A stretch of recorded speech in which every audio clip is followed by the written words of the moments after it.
નમસ્કાર. ધોરણ 7 માં ભણતા દરેક રિયા અને રુદ્રનું હાર્દિક સ્વાગત કરું છું સ્વાધ્યાય નંબર 4 માં, જેનું નામ છે સાદા સમીકરણ. સાદા સમીકરણનો આ પહેલો જ વિડીયો છે જેમાં આટલી માહિતી તમને સમજવાની છે. તો કરીએ શરૂઆત. સૌથી પહેલા સમીકરણનું વ્યાપક સ્વરૂપ. વ્યાપક સ્વરૂપમાં તમારે આટલું યાદ રાખવાનું છે, ax plus b is equal 0, જ્યાં a એટલે કે પહેલા સ્થાન ઉપર રહેલો a એક સંખ્યા છે જે કદી 0 ન હોવો જોઈએ. ઓકે, તો આ x છે એને કહેવાનું છે ચલ. x એટલે ચલ. ચલ એટલે શું?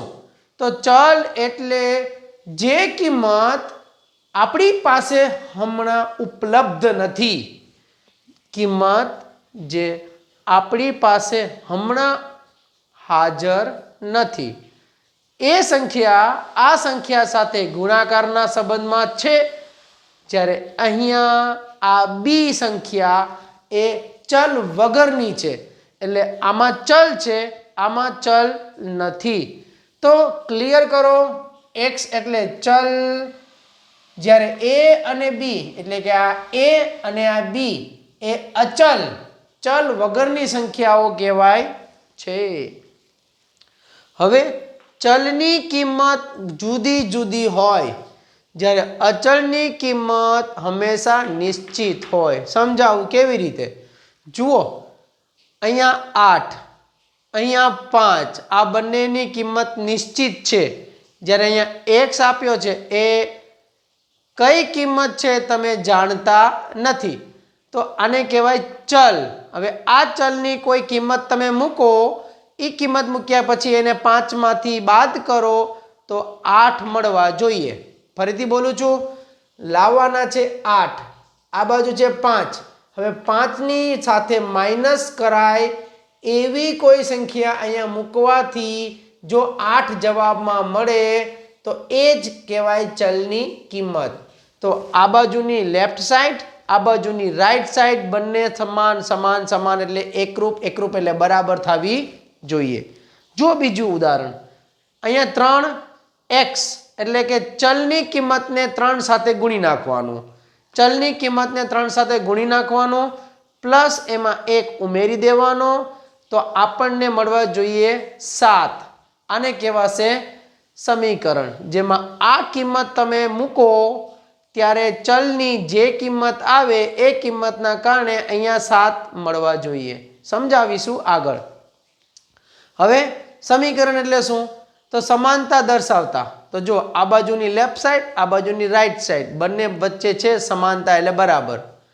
ગાણિતિક વિધાન, ગાણિતિક એટલે ગણિતનું વિધાન, વિધાન એટલે વાક્ય, અને એના સાંકેતિક સ્વરૂપમાં માઇનસ પ્લસ ગુણાકાર એ સાંકેતિક સ્વરૂપ થઈ ગયું, તો એ બને સમીકરણ. સમીકરણ એટલે શું?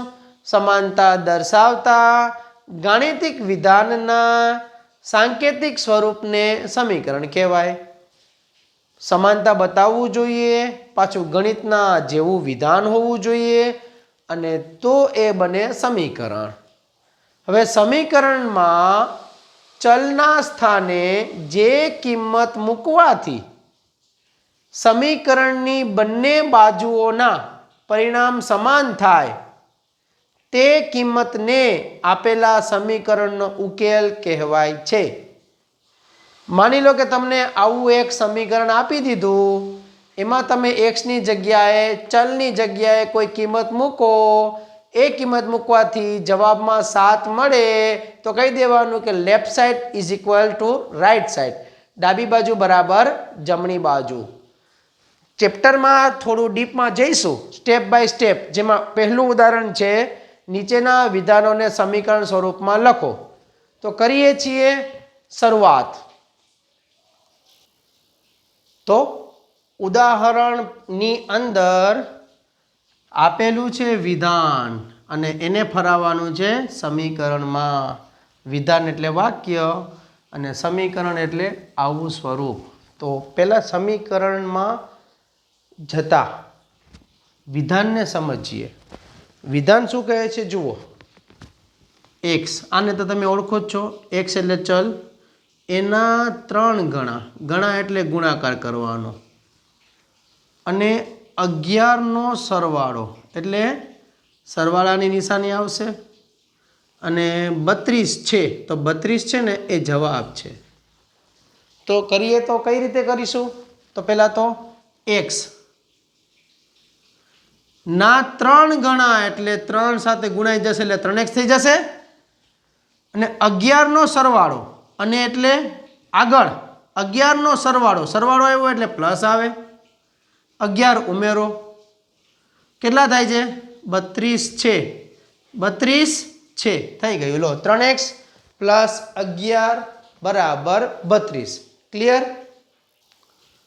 ચાલો જમણી બાજુ ટોપ પર એક બીજું વિધાન લખ્યું છે. એક સંખ્યાના 6 ગણામાંથી, 6 ગણા, ગણા એટલે ગુણાકાર, પણ એ સંખ્યા તમે જાણો છો? નથી જાણતા? તો ધારો કે તે સંખ્યા શું છે? x. શું છે? x. નથી જાણતા ને એ સંખ્યા? એક સંખ્યા એટલે કઈ સંખ્યા? ખબર નથી? ના, તો કહી દો x. હવે સંખ્યાના 6 ગણા, 6 ગણા એટલે 6x. 5 બાદ, બાદ એટલે બાદબાકી, 5 એટલે બાદબાકીમાં 5 માઇનસ કરતા 7 મળે, તો 7 અહીંયા લખી નાખો, મળે એટલે બરાબર 6x - 5 બરાબર 7. આ થઈ ગયું વિધાનમાંથી સમીકરણ. ક્લિયર? થોડું આ ત્રીજું વિધાન ધ્યાનથી સમજજો. m નો ચોથો ભાગ, m નો ચોથો ભાગ, સંખ્યા આપી દીધી m, આ x ના બદલે m. એવું જરૂરી નથી કે x જ આવે, બીજી ABCD માંથી કોઈ પણ આવે, બીજી ABCD, હા, A to Z માંથી કોઈ પણ આવી શકે, યાદ રાખજો, ચલ તરીકે. તો અત્યારે ચલ છે m, m નો ચોથો ભાગ, ભાગ એટલે ભાગાકાર, ભાગાકારમાં જશે, ચોથો ભાગ એટલે 4 થશે. એ 7 કરતા 3 વધારે છે. કોણ વધારે છે ભાઈ? તો કે m નો ચોથો ભાગ કરીએ, m નો ચોથો ભાગ કરીએ, m નો ચોથો ભાગ કરીએ, એ 7 કરતા 3 વધારે છે, વધારે ઓછો, વધારે ઓછો, વધારે ઓછો, એ કઈ ઘટનામાં મળે? બાદબાકીમાં જ મળે ને. હવે શું કરતા? 7 કરતા m નો ચોથો ભાગ 7 કરતા 3 વધારે છે. એનો મતલબ એમ થયો કે m નો તમે ચોથો ભાગ કરો, એ ચોથો ભાગ જે જવાબમાં આવે એમાંથી 7 બાદ કરો ને તોય 3 વધે છે, વધારે છે, એટલે આની 7 સાથેની બાદબાકી કરવા છતાં હજી 3 વધે છે, એટલે m/4 -7 = 3. બહુ જ IMP થશે, આ સમજાય એવું જ છે, પણ ટેન્શન નથી લેવાનું. વધારે ઓછા આવે એટલે બાદબાકી જ આવે. ચોથો ભાગ એટલે ભાગાકાર આવ્યો, 7 કરતા, એટલે 7 માંથી આમાંથી 7 ને બાદ કર્યા તોય 3 વધ્યા, એટલે આ રકમના કરતા આ રકમ નાની છે, આ રકમ નાની હોય એટલે વધે, આ રકમ મોટી થઈ જાય તો અહીંયા ઘટી જાય. It's okay. હવે ચોથું લઈએ.